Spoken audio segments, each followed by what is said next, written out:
За энэ танхимд хоронж болсон эдэмтэн багш нар оюутан сурагчид мөн еврейч хөгжимчин та бүхэнд энэ гайхалтай орой мэндийг хүргье.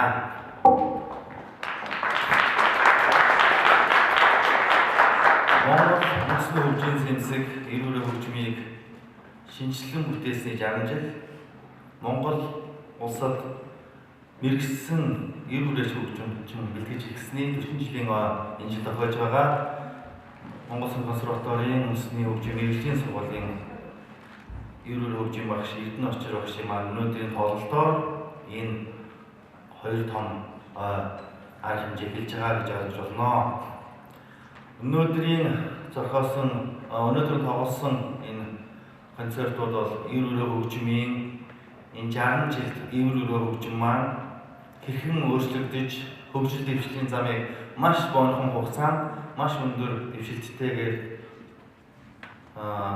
хөгжим гарч ирсэн гэдгийг өнөөдөр та бүхэн нотлон харуулсан.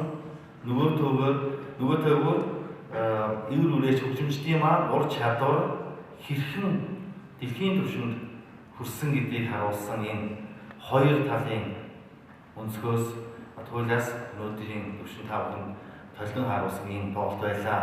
Манай ардад хөгжийн зохиолчдын оюуна чилээж манай Эндрэ багшаас ахуулаад түүний шаг Монгол сургуулийн авьяасгалан байгуулж авах юм бас нүдэ чилээж ухаанаа уралдуулж энэ олон хөгжимчдтэйгээ хамтарч ажиллаж өдий зэрэгтэй болгосон хөгжийн зэмсгийг өнөөдөр самбал багш хүндэв нэмэх хүнээс угшралтай энэ гайхалтай хөгжимчд маань өнөөдөр амьдралаа уран бүтээлээ бүх оюун ухааны хөгжмөдөө зориулж еврей хөгжмөө өнөөдөр өдий зэрэгтэй авч явж байгаа гэдэг бол өнөөдөр бахархалтай гайхалтай байна.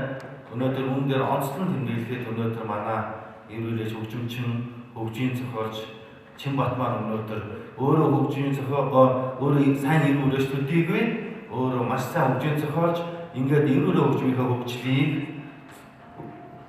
хөгжлийг өдий зэрэгт гаргасан гайхалтай өндөр хэмжээнд илэрхийлсэн энэ сайн хөгжийн зохиолыг гаргаж бичин гэдэг бол өнөөдөр бас атархмаар би бол дэмжлэг өнөөдөр хэлж байна. Атархмаар гайхалтай амжилт юм аа.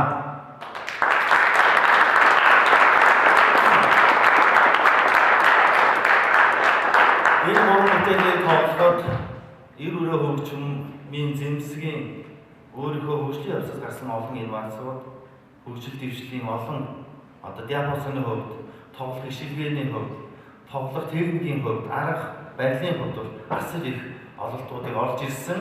Өнөөдөр та бүхний өмнө энэ бүтээлүүд сонсохдоо байдаг юм шиг, байсан юм шиг, тийм л юм шиг сонсогч байгаа. Тэгэхээр зэрэг энэ олон инновацууд, энэ олон шинэлэг бүтээлүүд өнөөдөр байгаа юм шиг сонсогдно гэдэг бол өнөөдөр бидний маш зөв замаараа ороод цаашдаа өндөр замд өөрөөр дэлгүүрөө орсон өндөр дэвшилт хүрсэн ийм үйл явц болж байна гэдэг та бүхэн бол ойлгох хэрэгтэй.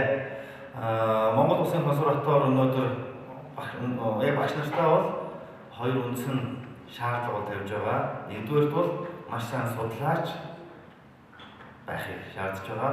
Хоёрдугаарт бол үнэхээр өндөр академик түвшинд тоглооч байхыг бас шаардж байгаа. Өнөөдөр Эрдэнэ Очир багш маань бол энэ тоглооч гэдэг консерваторийн үндэсний хөгжмийн тэнхимийн еврей хөгжим багш өнөөдөр тоглооч гэдэг энэ үүргийг бол хэрхэн биелүүлж явна гэдгийг харууллаа.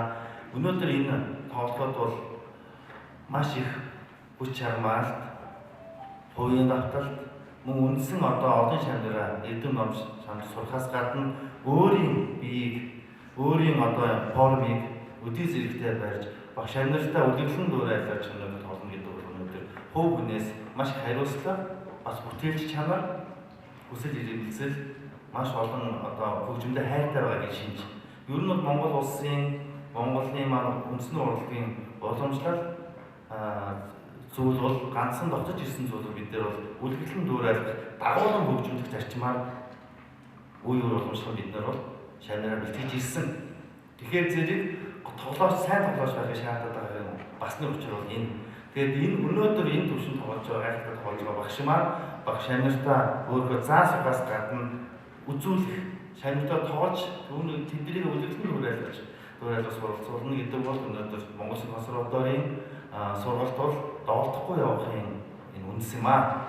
Ингээд энэ эр өрөө хөгжмийг айхалтай өндөр түвшинд хөгжүүлж үүнд өөрсдийнхөө оюун бодол, амьдрал, авиас чадвар, туршлага өөрсдөө бүх хүсэл эрмэлзлээ амьдралаа болгож үүний төлөө зорьсон үе үеийн эр үрээж хөгжимчид энэ хөгжмийн зэмсгийг өдий зэрэгтэй дуурахын төлөө бас оюун бодолж хилээж ажиллаж байгаа үе үеийн урлаачид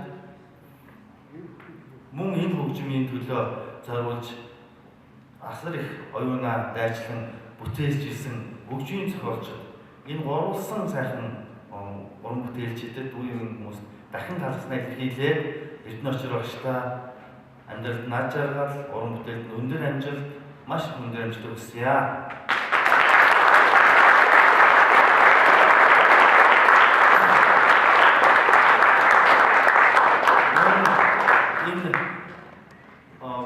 Өнөөдрийн тоглолтын маань бидний чихэнд бидний оюун ухаанд ойртуулахад энэ хөдөлгөөний эрдэнэ очир багшийн зорьсон сансан болгоныг бидэнд хүрэхийн төлөө хамтарч ажилласан манай туршлагатай, алдартай концертмейстер, Монгол Улсын соёлын тэргүүний ажилтан, бослогын тэргүүний ажилтан Баярмаа багштай бас гүн талархлаа илэрхийлье.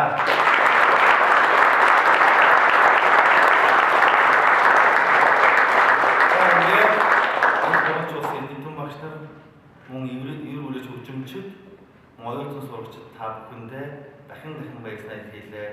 Өнөөдрийн тоглолт жинхнээс өнөөдөр өндөрж байгаа гэдэг хэлье. Баярлалаа.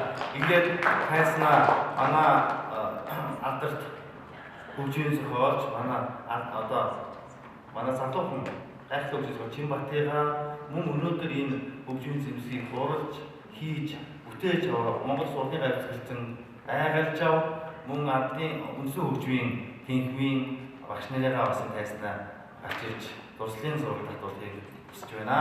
Ингээд би бас нэг эцэг мэдээ дагуулж ирсэн. Ер нь бол бэлэг үлгийн дээд гэдэг номыг ингээд 2018 оны 12 сарын сүүлээр гарсан. Жамбулын инж доктор манай одоо урдас судлалын одоо хамгийн том одоо настай ахлах доктор бүтээсэн. Баримтат үргийн судлал монголчууд дуу хөгжмийн бичиг үсэг судар номгүй байсан гэж юу гэх юм ашиглахны өгүүлэлээр бүтсэн энэ номыг бас дуусгах байна. Та баярлалаа.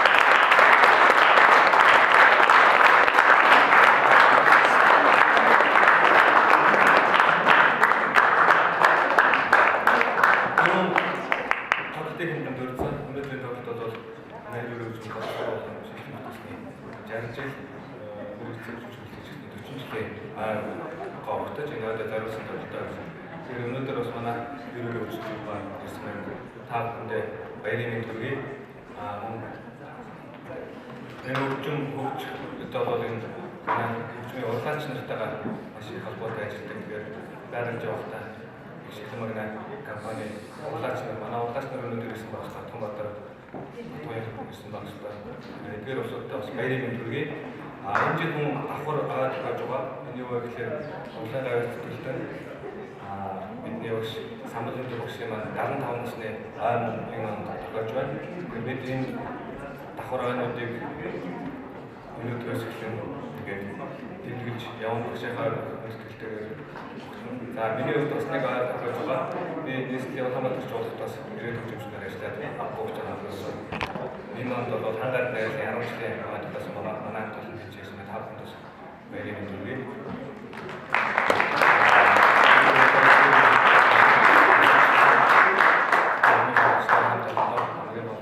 Баярмаа багш баярлалаа.